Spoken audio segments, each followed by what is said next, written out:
Maybe. What is up, everyone? Well, I messed that up. I thought I was live for the whole intro almost, so that's cool. But this is the return Petty Eddie podcast. I've been off all summer because life has really sucked, but now it's getting better. So now it's time to get back in the grind. We're at Brown season. What is it? 12 days now, or 11 days, something like that. Math is hard. I think it's 11. Either way, Brown season's almost back. My podcast is back every Wednesday night, 7 p.m. I'll be here with a bunch of different people. As you see, Casey and Zach are with me tonight. We'll get to them in a minute. But, of course, every show I start has to be Homage. Homage.com. Make sure you go support them. They are a proud sponsor of this network. You can get this sweet Joe Thomas shirt, for example. They seriously, without even like having to plug it, because that's part of the gig, they really have the best T-shirts. Like I feel the best when I'm wearing that, and these are what I wear for darts. I cannot wear other shirts usually and play darts. It's weird. And I'm in a darts league. We won last year. This year we're looking to defend the title, and it's weird if I throw in anything other than an Homage shirt because they're just so nice fitting. If you don't have them, Homage.com. They have something for everyone. They have NFL, MLB, NHL, NBA, all sorts of pop culture, The Office, Ted Lasso, Seinfeld, a bunch of different Christmas movies that's coming up soon. There's a bunch of different mashups with like Teenage Mutant Ninja Turtles and sports teams and The Grateful Dead. There's WWE stuff. Of course, I love that. So homage.com, make sure to check that out. Make sure to check out our network at network_216 on Twitter. And we have links all the time for different things. And we're always plugging that because they're a great company. Their hoodies are even better. They're good for right now. We're in like that fake fall season where it was fall today, but then it's going to be probably hot tomorrow. We're in that time of year, so it's perfect for that type of weather too. Homage.com, can't say enough good things about them. At Homage on Twitter, go find them and show your support. But obviously you see them, and I mentioned them earlier. First, Casey Kinnamon, he's been on before with me. He writes with me at Dog Pound Daily. And as of, I don't know if it's today or yesterday, but I think we found out today that Casey's actually part of the network now. So congratulations, Casey, and welcome. Thank you. I'm part of the network now, trying to get down with you guys and slide in some few podcasts and make a mess and then dip out. That's perfect. It's like Dog Pound Daily, only you don't dip out. You do make the big mess. Zach, first time with any of us on podcasts outside of his own, if he has. So he has Across the Cavs podcast. Check that. He puts in a ton of work. So I'm glad he's with us, and I'm glad that I can see him right now and tell him that, because we all see as many videos as he puts out, and we always share each other's stuff in the group chat, and then that way we can all go share it and stuff. But the amount of time that goes into that's impressive. So that's great. But Zach, is it Weiss? Weiss. I'm terrible with names at first. It's all good. Yeah, thank you. There's Zach. So welcome. Yeah, Eddie, thank you. I'm glad Casey can take my spot as newest member. I've been a part of the network since the beginning of May, right after the Cavs, unfortunately, had gotten knocked out. So it's been a really fun off season, making new content and getting to know everybody, and excited to talk a little football. If you listen to my pods, you listen to today's, I had Garrett Bush over from does everything with Cleveland Sports Ultimate Sports Show, along with Barbershop. He does Browns post games. My first time really doing a full NFL dive in a while, so I'm excited to kind of keep the momentum going, and we'll talk some Cleveland Browns football. So the AFC North, depending on who you ask, could go in any of four directions this season. Maybe the most open division in the NFL coming into the year. As long as everyone has the Steelers at last, I don't care where everything else falls. And as long as the Browns fall, obviously. But if the Steelers can just be last, that'd be great. I want them to have that losing season finally. I'm tired of hearing about them bums, but we're going to talk about them in a little bit. We're going to go over the schedule tonight. But for disclaimers, Zach is going to be the most unbiased here because, well, maybe. But he's a Ravens fan, which is great. Yeah. I like talking to other fans. And then before when they play week 4, Zach and I are going to get on here again, and we're going to preview the game, see who's where at that point in the season, and see what has to be done to win. So that's obviously 5 weeks away. But spoiler for future episodes, Zach will be back. Right. He might have Casey and I might be more biased here. And Casey, all about how to rile Brown's Twitter up very easily. So like you could do that with. There could be a game on here. This like the worst team they play this year. So they say the Cardinals, and you say, "Oh, they lose to the Cardinals." That would piss a lot of people off, and I love that. It would. That would piss people off. We'll see. Don't sleep on Josh Dobbs. Don't sleep on Josh Dobbs. Josh Dobbs' revenge game, man. That's the Josh Dobbs revenge game. Circle your calendars. It was going to be Colt McCoy, one way or the other. We were getting an ex-Browns quarterback. That's true. That's very true. I forgot all about Colt McCoy, but they released him, I think. So Yeah, just and now Dobbs it's and Josh Dobbs. It is what it or the is. 5th-round rookie, Williams. Well, I think yeah, Patrick Williams or Steven Williams. something. I don't even know Yeah. if it was what. I don't even Clayton know. Tune. Clayton Tune is who it is. Clayton Tune's the backup to Josh Dobbs. So they he's the 5th-round pick. I don't even know who that is. Okay. He went to Houston. Yeah. That's how much I don't watch college football outside of the Buckeyes and big games that are on TV that aren't blowouts. But yeah, we're gonna go through the schedule game by game, make our predictions. Hopefully we all have winning records for the Browns, but we'll see. So week 1, like I said, it's 11 days away. That they are home against the Bengals. Big game right off the bat, and I love the early part of their schedule. You get all of the division games, boom, boom, boom, and then a lull with not a lull, but a break, and then back to the division. All 3 games early. Bengals, obviously, they're one of the best teams in football. Their defense, I think, took a hit this year. Their offensive line doesn't matter. Like Joe Burrow was doing that with a terrible offensive line, what he was doing, and they've upgraded it a little bit. So this one's not obviously going to be easy, but I'm picking the Browns. I'm going to start first with I'm picking the Browns because we have a quarterback, and it's going to be one of those games where you're pumped up, to watch and all this stuff. And here they are pumped up to play. And there's no off-field nonsense. There's no bullshit. There's just football. This has been the most boring offseason of my Browns fandom, but in the best possible way. Yeah. Outside of writing, because that takes away because it's boring. No one wants to read about boring good, as you know, Casey. So whatever one you want to go next. Okay, I'll take it. Hey, start off, Casey. All right. I agree that the Bengals have upgraded their offensive line, but I'll say this right now. The next time that Orlando Brown Jr. blocks Myles Garrett will be the first time he blocks Myles Garrett. And if you think about Jonah Williams getting moved over to right tackle, that had to be a hard pill to swallow because he's going to get paid less. And but he's probably like, oh, at least I don't have to go up against Myles Garrett. Well, now you get Zadarius Smith. You know what I mean? To me, that's the matchup right there is Browns defensive line versus the Bengals offensive line. Burrow, he's a gamer, man. Dude's a competitor. I have no doubt he'll be there for the game. But coming off that calf injury, man, they're going to look to get the ball out quick. I don't think they're going to be able to run their normal offense, getting deep shots. You just can't hold on the pill that long against the Browns offense or defensive line. I think that's the matchup. It does worry me with Denzel, to be honest. That concussion, that's the reason the Browns match up so well with the Bengals is their ability to rush the quarterback and then cover on the back end. Because Bengals flat out, I think that's the best receiving unit in football. So those are the matchups. It's at home. People are going to be juiced up. They're going to be getting lubed up in the Muni. You know what I mean? It's going to be a sight. Probably going to be a shit show. But I got the Browns winning it. I don't think it's really going to be a shootout. I think 28-24. I think something like that. First team to get over 24 probably wins that. I got the Browns. I like it. Yeah, I'm also gonna take Cleveland in this. I'm really excited to see this revamped defense. Not that it wasn't already solid. You bring in Tomlinson, you bring in Zadarius Smith, you bring in Juan Thornhill, guys that have done a lot of winning these last couple of years where they've been. Zadarius, obviously, no stranger to the AFC North, coming up with Baltimore. And they bring in Elijah Moore, getting an extra receiving threat. Watson has his whole offseason now to come in. He doesn't have to be away from anybody. I think they've got the chemistry up. And I think the entire division is scared overall of what the Bengals offense can be. They're bringing the core receivers back. Joe Burrow, he stays healthy. We know how good he can be. But I think week 1, Cleveland's defense will have enough. I don't know that they can stop them all game, but I think in that second half, we're going to see a much better version. So maybe I'll take a 24-17 type of game where the Bengals strike early and then kind of get shut down after halftime. I would love that. I would love that. Browns have a winning record against Joe Burrow.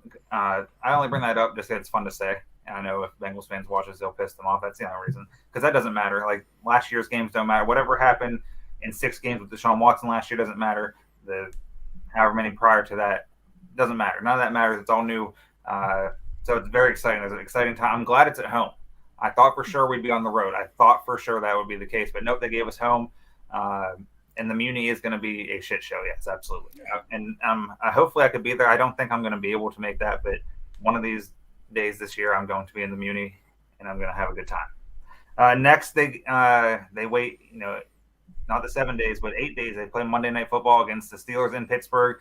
Never an easy place to play for them.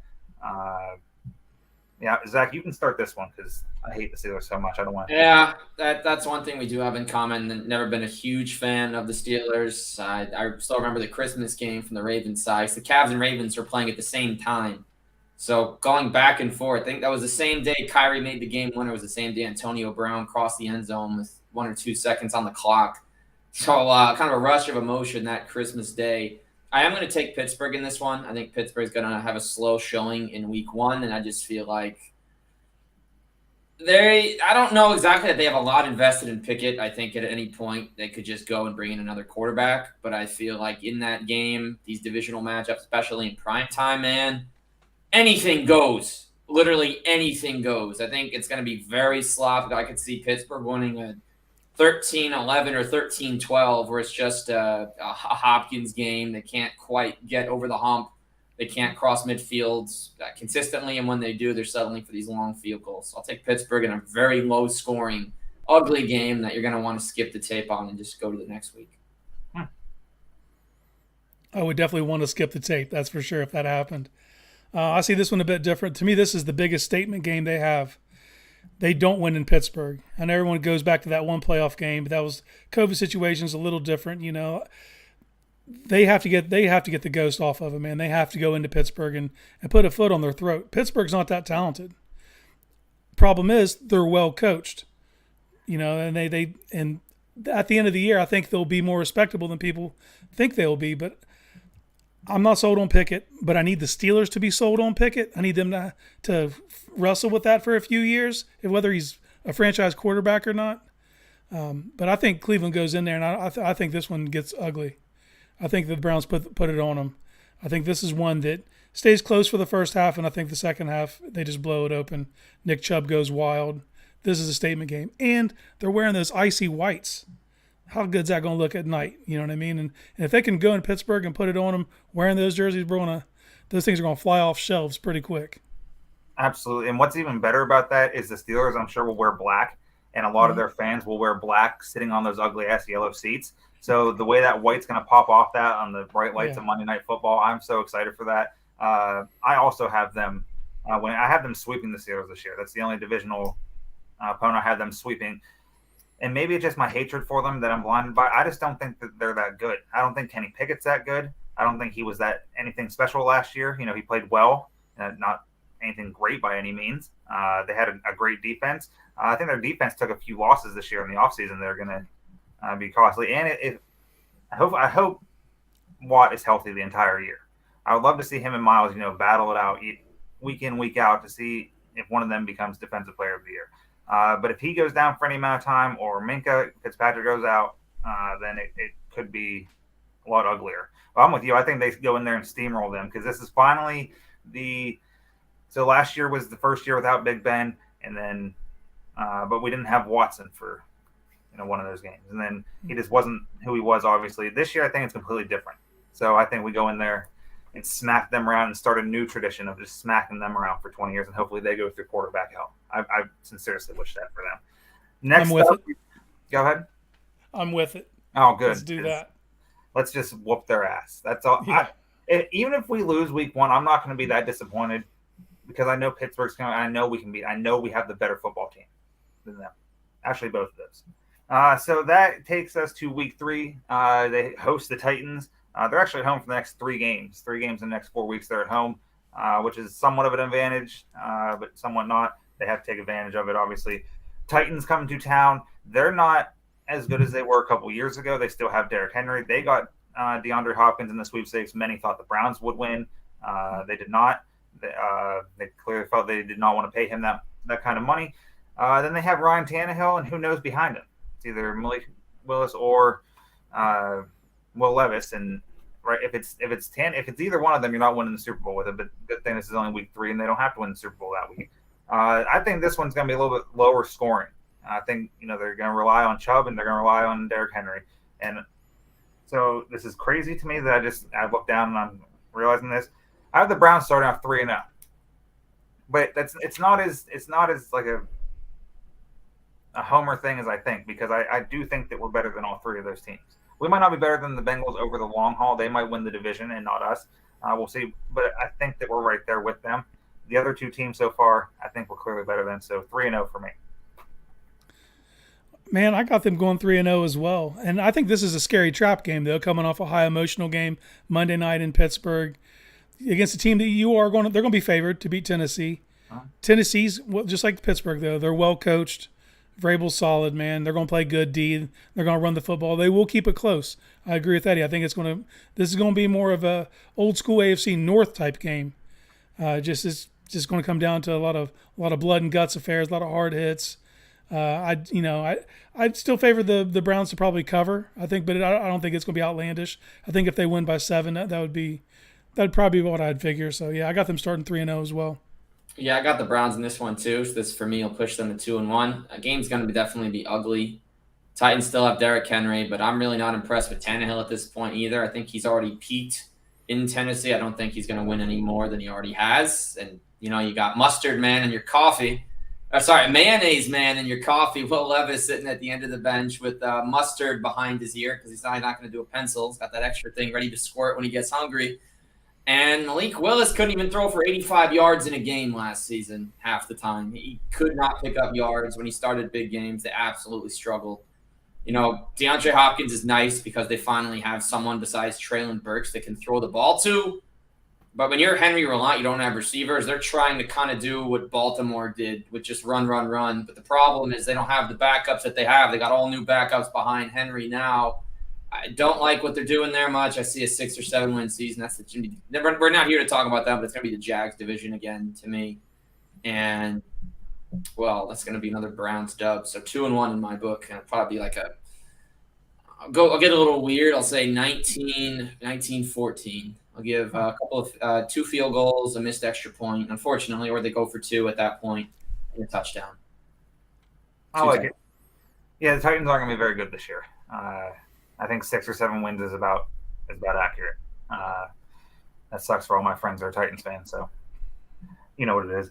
Next we have the Ravens at home.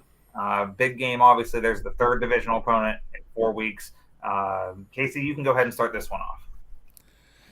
Going to be the harbinger of doom here. I think they lose this game. I just think that it'd be just looking at the way the schedule sets up and they have a bye the following week, it'd be the most Browns thing ever to go into this game, lose it, and kind of look bad in doing so, and then the sky can just be falling for 2 weeks.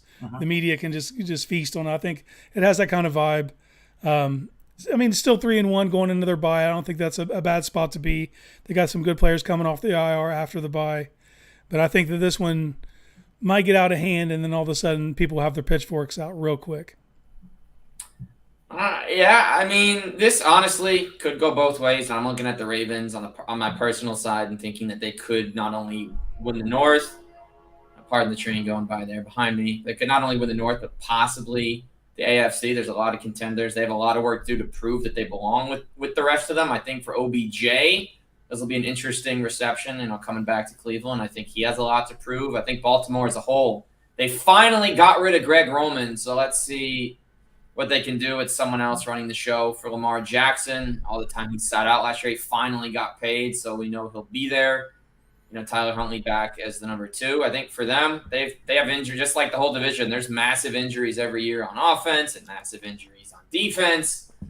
This one's going to come down to which quarterback is slinging the ball in the 4th quarter. Now, if you remember the shootout from a couple years ago, the Lamar Jackson diarrhea game where he came back out after doing the little I got a poop run to the locker room, came out, had that insane drive, Hollywood Brown and all that. I will take the Ravens, but I think it's going to be I don't think either team is going to love this one. The Browns will like the bye. I'm going to go 31-27. I don't think either of us are going to be happy when this one's over. Obviously, the Ravens will get the win, but they're going to be mad at their defense. The Browns are going to be upset. They just let the Ravens do what they wanted with that new offense. Yeah, I'm actually with both of you guys. This is where I give the first loss of the season to the Browns. It just makes so much sense. If they go 3-0, they're going to be obviously hype, and it's going to be a big deal. It's Baltimore. They get to prove they can go 3-0 in the division. And I think the game, I don't even know if it gets away. I don't know if it necessarily be a shootout, but like a back and forth game. And I think it comes down to whichever team has the ball last. And if that's the Ravens, then they have Justin Tucker. And I love Dustin Hopkins. I love the trade for him. He was obviously an upgrade over Cade York, who's going to the Titans, ironically. We just talked about them. But they have Justin Tucker in this game. When we get later, I have them splitting this year, but I have them each winning road games. So Baltimore, I think, comes in here and wins, to knock the Browns off. And like you said, Casey, 2 weeks of doom and gloom. They're if they're 3-1 at that point, and that their lone loss is just the loss to the Ravens, the sky will fall. Yep. Especially if the game gets out of hand, or even if it just comes down to, the Ravens had the ball last. Like there was no mistakes made. It was back and forth, touchdown, punt, touchdown, whatever. But yeah, the sky will fall, and of course we'll have to deal with that nonsense. But yeah, so we all have them losing here. So that's the third time that we've all done that. Then they have the bye week in week 5, which I'm actually a fan of, because that means for the rest of the football season, I have something to look forward to every week. Yeah. Yep. Every single week, and hopefully that continues into the month of January. They come back from the bye and they host San Francisco, and I'm actually giving them back-to-back losses here. I think this is a stretch in their schedule where it can get dicey, and if they go 3-1 into the bye, then 3-2, all hell will break loose. But the Niners, I don't think they have the better quarterback. Well, we have to see what Deshaun is. We think we know what he is. We sort of know what Brock Purdy is, but not really. I think some team will figure him out. I don't know if that will be us. Hopefully it will be with new defense, new defensive coordinator. But I just think they have the better overall roster, and that's what it's going to come down to. They have more playmakers, which seems outrageous now that I say that out loud, but it really isn't. Like, they have a great defense. They have Christian McCaffrey, who is more of a weapon in today's NFL than Nick Chubb. Not saying that Nick Chubb isn't great, because obviously he is, but McCaffrey does more of everything. He runs the ball, he catches the ball. I think he even had to play quarterback last year when they were getting injured. But this is the second one. I do think this is a good.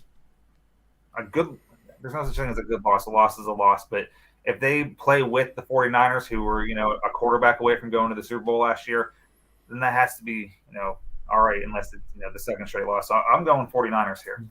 I'm taking a win for the Niners. I'm taking a Browns win. I think it's the first Deshaun Watson, a real statement of the year, and really since his return, that he can still be some weeks a top 3 to 5 quarterback in the league when he's absolutely at his best. I think with San Fran, I'm not sold on that. Yeah, they did win a lot. They did a lot of winning with Purdy last year, but he came in, they had no tape. Let's see what happens with the offseason now and everything else happening. In the case of something happening and they have to go to Darnold, we know he struggled mightily during his Panthers tenure. None of the quarterbacks there could really ever figure it out. They were always in the hunt last year, but that's the beauty of playing in a broken division. I think for this great offense with McCaffrey and Ayuk and Debo, something's just gonna go Cleveland's way. I think coming out of the bye, they're gonna be relaxed. In my book, they came into this 2-2. I think it's a massive win. I think it keeps the positive momentum forward. It keeps the Stefanski haters out of the fire him comment this early in the season. And I think getting to 3-2, fans will be happy to be at that point, given the tough part of their schedule so far. You don't know Browns football then, buddy, because 3-2 people will not be happy unless they started off 0-2 and then won 3 straight. That's the only way 3-2 would ever be happy for most Browns fans. But yeah. Okay, that's fair. I struggled with this game. This is one that I thought on multiple times, but because I have them coming off a loss right before they go into their bye, I think this is a game where the defense makes a statement. And you're right. The weapons for San Francisco are formidable, man. You got McCaffrey, you got Brandon Ayuk, Debo, George Kittle. But I think the league's going to catch up to Brock Purdy. Brock Purdy I know he finished 6-0 before the championship game, but that dude had so many interceptions dropped. You know what I mean? I think this is a game where the defense really gets after it, makes a statement, probably even gets a pick 6 at some point, put some points on the board themselves. I have the Browns winning this one and kind of surprising and kind of getting right back on the tracks. I don't know if the people that are ready to fire Stefanski are going to be ready to fire Stefanski no matter what the record is, First play of the season, it's going to be play action. Deshaun throws it, a receiver drops it, and it's going to be Stefanski's fault for not running. I told you Stefanski's a bum. You're going to see it. It's going to be everywhere. But yeah, no, I got the Browns pulling this one off, man. And you're right about the 49ers roster, man. It's stacked. Their defense is impressive. but I think this will be one where the Browns defense really cement themselves as one of the league's most surprising units. I hope so. So you have the defense having their breakout game this game, and Zach has Deshaun Watson having his breakout statement game. And that's it. If that both happens, Let's have those come together. Let's do that. Oh my! And I feel that happens a lot this year. I really do. But that's just, wow, I'm trying to envision that even more. That's all, been thinking. Oh, this defense looks great. This offense looks great. All right, let's do it together. Because as we know, Browns football likes to go like this. Yep. Or it's like you zig, I'll zag. Yeah, it's strange. Next, starting back-to-back weeks on the road. This one in Indianapolis. The Colts franchise sucks overall. It just sucks completely. They might be the worst run franchise in football right now. Honestly, I don't know. That's close. They're definitely in the conversation. Zach, go ahead and start us off with Browns at Colts week 7. Yeah, I'll just say this about the state of the franchise. It's nowhere near better than what Jim Irsay said. This win was more beautiful than, and you all know what he tweeted after that. And I'm still trying to understand exactly what message he was trying to give his followers. But yeah, he cared more about taking an animal. Rest in peace. I think it was a whale out of captivity, a dolphin out of captivity. Oh, the whale. You're right. The whale. So he wanted to take more than he wanted to actually pay the running back who's 2 years removed or 1 year removed from an insane season. Obviously, injuries took their toll. He was the number 1 fantasy player coming in, and he could have been in the league if he was healthy. You got a new quarterback. Your receivers, you look at the roster right now, it's extremely limited compared to what they had last year. Don't really like what they're doing very much. We'll see. Anthony Richardson will have his opportunities this year. There won't be any pressure on him. I don't like much about it. There's not even much to say about the Browns. I think they're going to take care of this one pretty easily. I'll give it a 28-6, 2 field goals, no touchdowns. Man, when I look at this game, like it should be a steamroll. I mean, what the Colts have done is almost malpractice this offseason. Like, you're starting a rookie quarterback who's going to be exciting. And don't get me wrong, no matter how bad they are, I'm excited to watch him. I want to see this young man play. I want to see what he can do. Physically, he's a freak. But to take away his – dude, he had Jonathan Taylor behind him. He had the equalizer to where you could have had one of the most impressive rushing teams in the NFL between him and Richardson, and especially with their offensive coordinator now, or head coach, coming from Philadelphia, where you saw how they treated Jalen Hurts. You have a player with even greater upside athletically. It's interesting to see, but you take away Jonathan Taylor and it's one-dimensional. I think their passing offense is going to struggle. I think he's going to be fun. I think there's going to be like a lot of wow plays, but a lot of if you're Colts fans, there's going to be some oh no moments with that kid as he learns and he grows. Hopefully they give him the chance to do that. But yeah, I think this isn't even close. I think this is a steamroll. I'd say something like 31-14, something like that. The Colts are one team I'm really considering just putting $5 on. They don't win a game this year.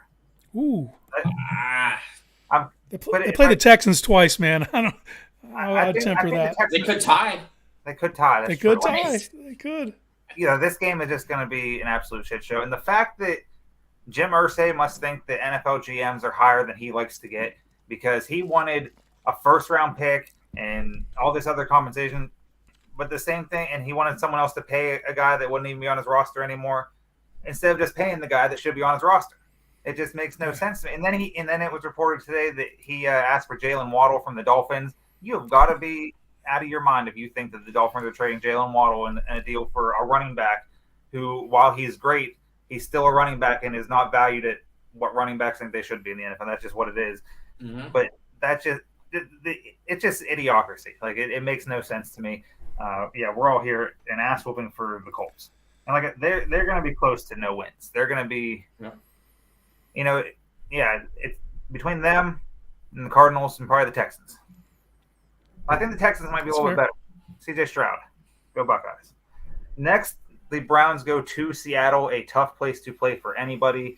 They have the 12th man. That game is going to be loud. And that game is also going to be loud on Twitter, because the Browns, I think, lose this one, because that's a tough-ass place to play. And, a lot of times you can't hear your own teammates and stuff. I don't know how well they'll adapt to, adversity like that, and how well their silent, calls are. But I don't know if it ends well. But the Seahawks are a good team. I don't know if Geno Smith does what he did last year. I think he'll be all right. I don't know if he'll have that another remarkable story like he did last year, but I think he plays well enough and the defense plays well enough, and the Browns take the L here. Yeah, I'm with you. I think that's the same thing. I got them holding a L after this one. That's a long trip, man. And like you said, people kind of clown on Pete Carroll because he's goofy and shit, but like, dude, he gets his teams ready to play, man. Like, they're always tough. They're always competitive. They have weapons, straight up. They got weapons. They have a formidable running duo now. They got DK. They got Tyler Lockett. They present problems, and I do expect a regression from Geno Smith, but I still think they're making the playoffs in the NFC, and they're just a tough place to play. Like you said, man, that 12th man's no joke. I think the Browns go out there and probably lose a heartbreaker and have a long trip home. They have JSN this year too as a rookie. Yeah, absolutely, man. They got weapons. See him. I hope he's healthy week 1. Zach, Browns at Seahawks. So I am taking Seattle in this one, but I'm very curious to see how Geno plays, because this is the first time in 10 years that he's the definitive starting quarterback with no competition. That was his second year with the Jets. He had to beat out Drew Lock last year. Yes, he had a great season, all-pro, 30 TDs, only 11 picks, 4,000 yards for the first time, 9 victories, playoff appearance, did a lot of good things. But now he got the bag, deservedly so. It took him a long time to get it, so I really respect his perseverance and all the different teams he had to be a backup on in order to make it. He was part of the Eli Manning unfortunate saga. He's always be tied to that as being the guy that got the start Eli probably shouldn't have been benched for, because they didn't know what the heck they were doing, ruined a great streak. But he's going to play well in this one. I think it's going to be a tough one for the Browns. It'll be the homecoming for Shelby Harris, who they got from Seattle. It's going to be close, but I think the Seahawk offense is going to take care of business when they do, because they got the big guy in Metcalf. They got the dart under, a little short throw to Lockett, watch him run. You know, Jackson Smith. How do you pronounce the second part of his last name? Njigba? Him. They got him too. I'm excited to watch their offense. That's on me. I haven't said his name out loud before this pod. Before I read about it, Todd never said it. This is the pod where if you fuck up, no one cares, because I'll fuck up more than anyone myself. It's fine. So far so good, but I am taking the Seahawks, so this will be my third Browns loss of the year, I believe. That's correct. Yep.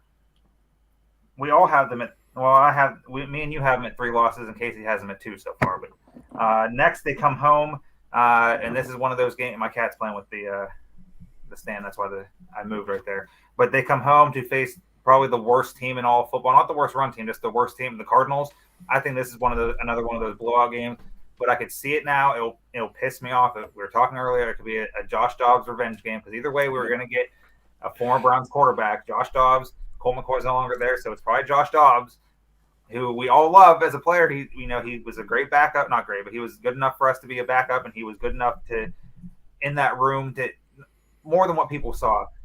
But that's going to be one of those games like the Jets last year where it's going to piss me off, where this game is dead to rights and here comes some nonsense. But I'm taking them to win in a blowout. But I can see this being one of those like trap games. It's like, oh, okay, it's the Cardinals. Here we go. The Cardinals should just show up to this game driving a tank. That should be their theme all year, man. And like coaches and players don't tank, but front offices clearly do, and their front offices already showed you they don't care. They're in that Caleb Williams sweepstakes. If you're going to put any money on a team not to win a game, for me, it would be the Cardinals. I think they're the odds-on favorite to be the worst team in the league this year. But I could see this Josh Dobbs having a little bit of success and making it close early and just kind of giving us, clinching up a little bit. But yeah, in the end, man, I think this one, the Browns should win by double digits in this. And if they don't, that would be disappointing. Yeah, I also have Cleveland winning this one. If Kyler were somehow to come back, I know he won't be ready yet. I think Arizona would actually surprise a lot of people. I still think he has a lot left to give. I don't know that he'll get that chance there again. I am still very high on him. Some of his highlights have just really wowed me in the past. I might be in the minority on that. And if I am, I'll gladly step out on that hill, throw what you got at me. But with Josh Dobbs, you love seeing guys that really just kind of bounce around as a career journeyman get that chance to really be the starter. But I think it's going to be tough for him. But this being that situation for him record-wise, I hope he does what he can. He earned his way to get this chance. It didn't just happen. Yes, they're trying to tank, but someone has to be the quarterback. So I hope it works out for him. It won't in this week. We'll take Cleveland by 3 scores. Excellent. So then we come back and dip back into the division. and it goes reverse order this time of what it did originally. So it started off Bengals, Steelers, Ravens. This time it goes Ravens, Steelers, and then Bengals. I already said I have them splitting this year. I have them splitting. I think they each go on the road and win their respective road games. And I think both games come down to the kicker. I think Tucker gets them, week 4, and I think Dustin Hopkins gets the Ravens here and gives them a little taste of their own medicine. And so I have them splitting. So I have them on this one. I'll take Cleveland on this one too. I think for the Ravens, you're not going to win them all. The divisional games really work you to the bone, especially in the AFC North. They always have. Cleveland has had some really impressive wins against Baltimore. They've also had some really impressive losses in the same way. With the Will Hill kick 6, there have been so many moments between these teams. But I will give Cleveland this one. I think Deshaun's going to play well. Whenever the Ravens have a great running game, there are times, though, where defense is a little tired or a little restless, rather, from all the time on the bench and these grinded-out drives. I could see a day for Nick Chubb running for $150 with a touchdown or 2. I'll take Cleveland by 2. They'll be down 1 and kick the field goal. They'll get down in. They'll kind of knee on the ball. Ravens will be out of timeouts, as they usually are. Yep. And Cleveland will just sneak past. I don't like when we all agree, man. I'm the same, though. I think this is going to be a razor thin game. I think the Browns go into Baltimore and get it done. I think it's a huge Nick Chubb opportunity. I think this could be a week where he starts to get those headlines again, that middle of the season when he comes on strong. You never sleep on Baltimore. They're a well-run organization, as much as I hate to say it. They're going to be competitive. They're going to have ups and downs with this new Monken offense. I don't think it's going to be a perfect fit, but I think that week 4 win over the Browns will come back to bite them. I think the Browns will be super motivated. They go into Baltimore and they get it done. So we all agree that, again, for the most part. Next week they host the Steelers. I don't think. See, this is where it pisses me off with the Steelers talk already this offseason. Well, they're gonna be okay. It'll be okay, and then at the end of the year, like last year, no, it's not like last year. It's not the same thing as last year. Like there's different circumstances and different players and different things. I hate them so damn much. I hope they go into Pittsburgh and blow them out, and then I hope they come to Cleveland and we blow them out again. That's my only hope not my only hope, but in this rivalry this year. I have the Browns winning again. I just don't think the Steelers they are going to flirt with 500. They might not be under 500, but they're going to be somewhere around there. They're going to be okay if their defense can keep them in it. But yeah, give me the Browns. All right. Well, when I was on Sports for CLE and Dave asked me what I thought the Browns' definition of success would be for this season, and my first thing I thought of was sweep the Steelers. At all else, man, whatever else happens, sweep Pittsburgh. So I think this is ass whooping part 2. I think they welcome them to the shores of Lake Erie and put it on them and kind of make a statement. And maybe we'll get a little peace and quiet on Twitter for a few weeks. Who knows? No, never that. That'll never happen. Yeah, this will be a good one again. I had Pittsburgh last time. I'm very surprised. I have Cleveland now at 6-3 with this latest win, but they're going to split with Pittsburgh just like Baltimore. I don't see the Steelers getting them twice. Pittsburgh added Allen Robinson, but we're not yet sure if that means anything. We'll see if it was really just a waste in Chicago or if he's already actually peaked. I do hope he has some good football. And if anyone on the Steelers this year, I do hope he at least plays well enough, keep things going. It's been a weird year or 2 for him after the way he broke out with Allen Hurns at the beginning of his career. Had some really good seasons to start out, but I'll take Cleveland in a 19-16 little I kick, you kick, we all kick type thing. I hope none of the Steelers have good seasons. I don't care about any of them. I don't care if they were Brown. I like Cameron Hayward. No, I don't like him at all. I like him. I don't like any of them. TJ Watt going for his sack record, so he says once again. Yeah, they all say that every year though. But Miles has said that every year, and has never done it. But that'll be fun. That'll be fun to see those two, not go head to head. But each time you watch a drive, there's going to be one of them on the field. Next, it's the start of the back-to-back road games on the West Coast, where they're going to stay out there and not return home. First is the Broncos. This one I have a feeling as a sneaky loss because I don't know why. I don't fully believe in Russell Wilson. I don't even have to believe in Russell Wilson. I quarter believe in Russell Wilson turning it around this year. They have no receivers, but this is one of those types of games that the Browns go on the road and if they come in winning 2, 3, 4 in a row, okay, we got that swagger, and then up in the Mile High, the altitude's high. I just have this as a sneaky loss for some reason. I got Denver too. I don't know what it is. I'm looking at their depth chart and I'm seeing injuries. I'm seeing guys I don't know as well. Obviously, losing Tim Patrick yet again stinks. But you bring in a veteran head coach compared to a guy that had never been the guy. So you bring in Sean Payton. I don't know that it unlocks Russ, but I think it gets them to be a formidable team. They're not going to be the team you're watching every Sunday where we're going to every single 2-minute warning on Red Zone wondering the same thing. How the heck is I getting yet another chance? The defense is still top, so I think the Broncos are a team to watch to be a sneaky wild card. So I'm going to drop the Browns this one. I don't have a score prediction, but, man, it's going to be another one of those where you just don't want to watch it. But when it's over, and be like, thank God we don't play them again because they're not in our division. Once again, man, look at us. We're all in lockstep here. Yeah, I'm not a massive Russell Wilson believer, but I think Sean Payton's going to get enough out of him, you know. The one thing I would worry about if you're Denver, their receivers are dropping like flies out there right now. But I think this is one of those road games that I think you just come up short. No shame, you know. Not even that you played bad. You just went out and met a team who was better than you that day, and I think that's what's going to happen in Denver. It sort of reminds me of the Falcons game last year. Like looking ahead to it and looking back at last year, it sort of reminds me of that game. Like Atlanta just came and just whooped our ass, like in the trenches. That's what they did, and they just rushed all these things. And yep. And it was a team you were clearly better than, and you just went out there and on that day it didn't work out for you. And that's going to happen. I would love, obviously, if everyone wants their team to go undefeated. That's just not going to happen. That is not going to happen. I mean, the Colts knocked off the Chiefs last year. So any given Sunday, like there's literally any given Sunday, anything can happen, which makes the NFL king, by the way. So they're staying out west. Then they have a game against the Rams. That will finish off their AFC West opponents for the year. I had them getting a win. You know, they're going to be able to stay out there after that loss and get back in sync really quickly instead of having to travel all the way home and then travel back out there. I think this is a win. I do think Matthew Stafford comes back and plays well this year after injury. I'm a big Matthew Stafford guy. I like Matthew Stafford.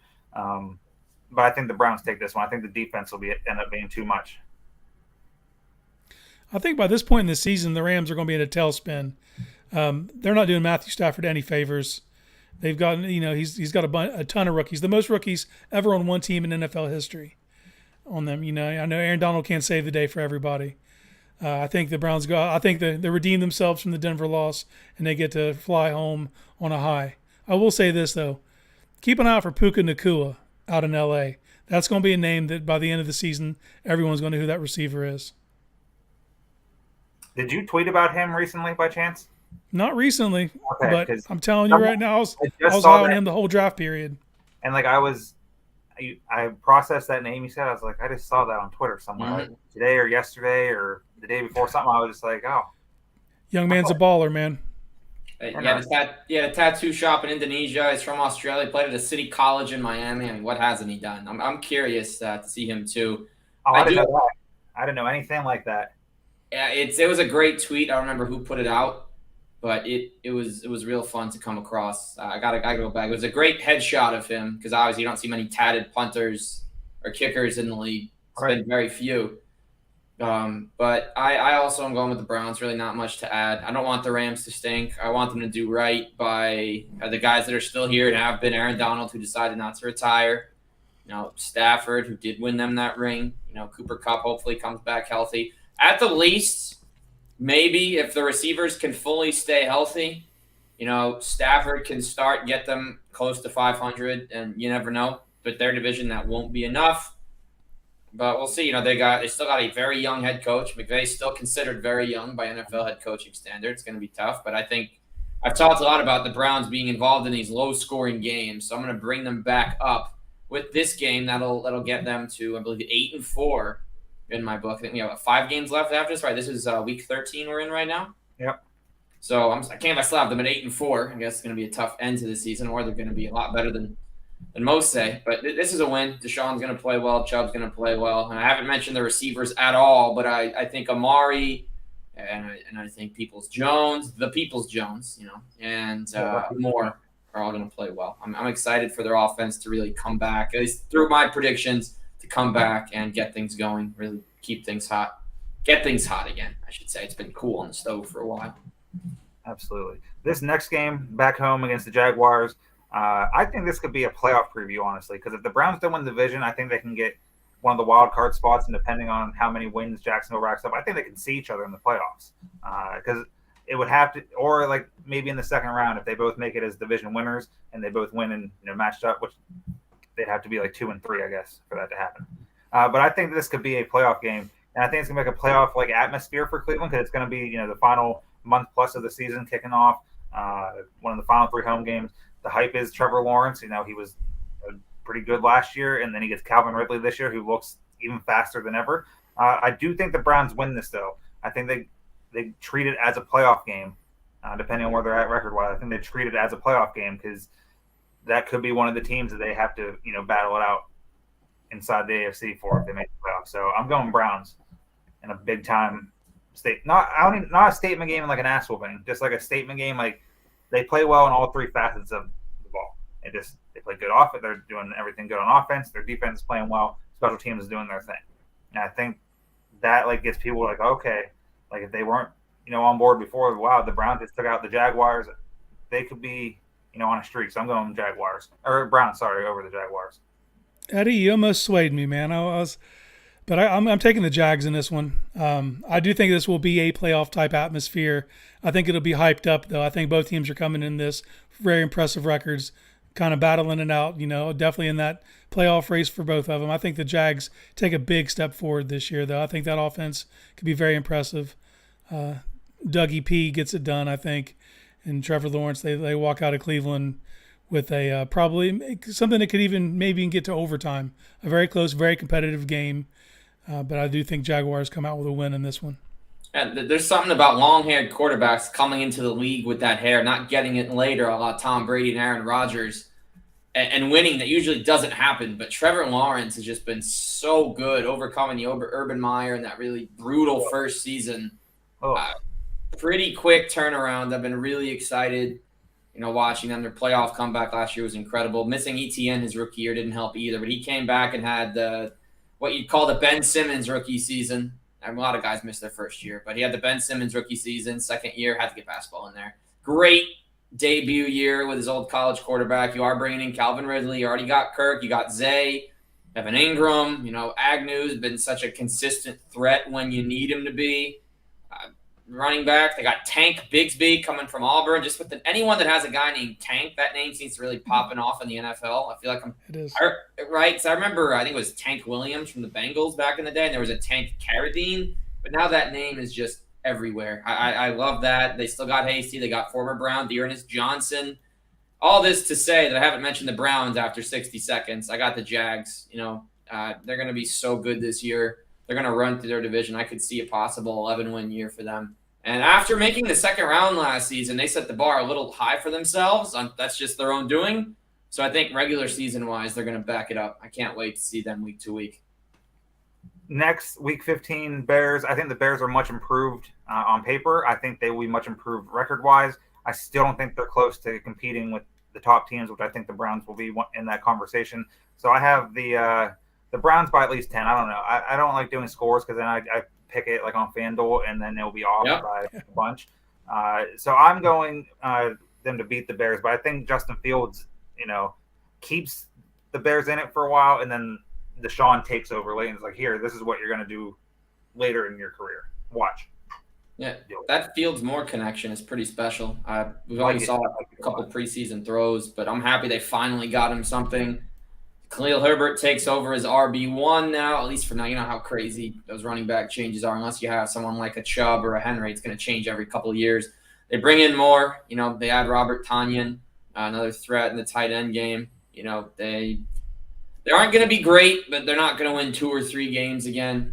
Browns are going to take them. I think Deshaun outduels Fields. Chubb runs all over them, and I think this is one that you're going to smile about. And now you're 9-5 with 3 games to go. Yeah, props to the Bears for finally building around Fields, getting him some weapons, trying to upgrade his line. Not enough. It's not enough to beat the Browns this year. I think that defense still gives them fits. I think that this is a game that could get out of hand. But I'm interested to see how Fields develops. That's something I'm ready to see. But I just don't think it's going to be enough to beat the Browns this season. Next up, another revenge game for Deshaun against his former team, the Texans. 2 years in a row, he'll play in Houston. I think this is an ass whooping. I think last year was a weird game because it was his first one back, and like the defense scored the 2 touchdowns, and it was a weird game that the Browns won. I think this one is just an ass whooping of epic proportions, and then Deshaun gets, I guess, a last laugh one more time. Yeah, I'm glad this wasn't early in the season. I'm glad that this is later in the season because I think Deshaun is going to shine by the time they get there. I think that'll be a big moment because last year, I mean, being off for 700 days, go out, a lot of expectations, kind of laid an egg on a field that you played on, 30 times. 230 million. That's all we heard. Yep, that's and that's what you're going to hear, even though there are players making more than them per season, but whatever. I do think that this is a game where, because I've seen people like predict this game the other way. Like, Houston has got a couple of interesting elements. They got Stroud. They do have Tank Dell. They have some. I like Pierce at tailback. It's not enough, man. It's not enough. I think the Browns go in there and they steamroll them. I think this will be a big Deshaun Watson moment. And I just learned that Case Keenum is a Texan again. I actually had no idea. The offseason is so long. I didn't realize he was back in Houston. He's third string right now. Only bright spot for Houston is they got a tank. What I just said, they got Tank Dell. Everyone's got a tank. But this ain't going to be a win. Yeah, curious collection of guys. They do have Tunsil and Shaq Mason on the O-line. Robert Woods had a couple of good seasons now. They do bring him in from Tennessee. We'll see what C.J. Stroud's got, right? We all want to root for him. We want him to be good. But I don't know that it will be, and I think they just keep doing coaches dirty one after another. So I guess we'll see what happens in Houston. Maybe eventually they'll just land on Josh McCown as their coach, right? It's only a matter of time before they eventually get to do it. They want it badly. That's true. Next, we have our first and only encounter with Aaron Rodgers in the AFC. The Jets come to town for the final Browns game in Cleveland for the year, barring playoffs, obviously. I have them winning. I have the Jets up and down this year. I feel that Wilson and Rodgers are going to shine together, and I think their running game is going to be fantastic. But I don't know if they start fast. They might be gelling by this point, but they also might be going down at this point, like downwards at this point. They might peak in the middle of the season and then falter at the end. I think we get a win over Aaron Rodgers. We haven't played very many times. I was trying to think of it earlier, and I couldn't think of how many times actually. I know that you beat us on Christmas Eve? Christmas Day. Yeah, Christmas Day. I remember that. Other than that, I think they win. I think the Jets are much improved, but and they'll be in contention for a playoff. So this could be a playoff-like game again to see for seeding if one of them can leapfrog the other. But I have the Browns winning this one. I'm actually flipping with you there. I'm taking the Jets in this one. I don't think they're going to make the playoffs.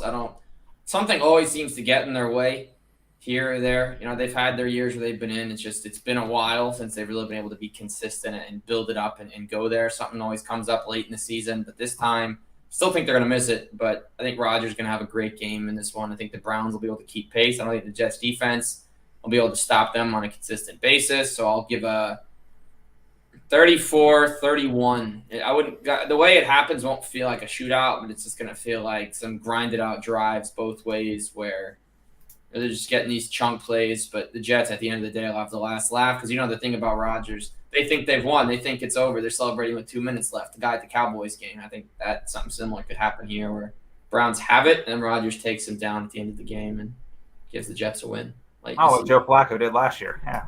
Yeah, it's Super Bowl winning quarterbacks. Well, Eddie, we kind of see the Jets the same. I think it's going to be a turbulent season. I think there's going to be some highs and some lows, a lot of expectations. I think they're going to fail to meet those expectations overall. I think that we might actually see some regression out of Aaron Rodgers. And not a regression that you could blame just on a broken thumb from last year. I think we finally start to see a dip. I think they're going to have moments where they look really good. They might beat some elite teams and they might lose to some bad teams. But I do think that it's Thursday Night Football. Once again, the Browns are wearing those icy whites in front of the home fans. Last game, regular season game at home. I think the Browns get it done. I think it's a close game, but I think it might come down, field goal or so. But I got the Browns beating the Jets. So the season is bookend with the Bengals at home against the Bengals. Last game of the regular season is in Cincinnati, Kentucky, because Cincinnati is not in Ohio. For those of you who are new to this, it's not in Ohio; it's in Kentucky. But I said they split with them. I said the Browns win the opener, which will give them back-to-back season opening wins for the first time probably ever. But I have them losing to the Bengals. Like I said, split 12-5, and this could be for the division. The winner is in the division title, or wins the division title. The loser goes to the wild card. And I think the Bengals are better prepared for games like this because they've been there. They've been in big games like this. The Browns haven't been in those big games. Yeah, they won a playoff game, and they were right there with Kansas City, but this is where the Bengals get them and either take the division or get in the playoffs themselves or knock the Browns out. But I think they both make it from this division. So 12-5 for me. Casey, you want to? No. Yeah, I'll jump in. Hate to say it, I think they finished the regular season on a loss as well. I think you go down Cincinnati. I think this could be an electric atmosphere, though. I think the division title could be on the line in this very game. I think that the winner takes the division. Unfortunately, I think by this point in the season, I think Burrow's all the way back. I think it's just going to end up being too much. They end up pulling away at the end. But I do have a plot twist, gentlemen. I think we face them the next week in the playoffs. I think this is one of those. They're only separated by one game, but I think one team gets the 3 seed, loser gets the 6. We run it back a week later. Browns win that one, but they lose this one.